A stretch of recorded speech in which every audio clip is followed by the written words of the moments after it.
Sorry. મમ્મીને મેં ના જ પડી હતી એવડા હું નહીં ખવડાવતી, પણ શું કરીએ, ખવાઈ ગયું.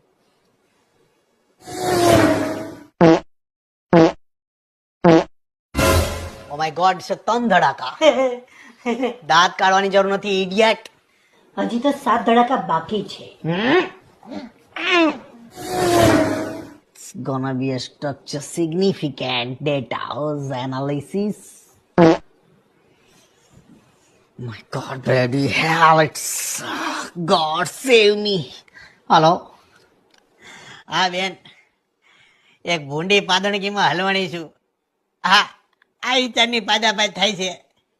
2 ગુલાબ ઓછા પાડીને સીધી આવું છું. હા, પૈસા નો કમાવ, 2 પૈસા ઓછા કમાવ તો હાલ છે, પણ મને માનસિક શાંતિ જોઈ છે. હા, બહુ ભૂંડી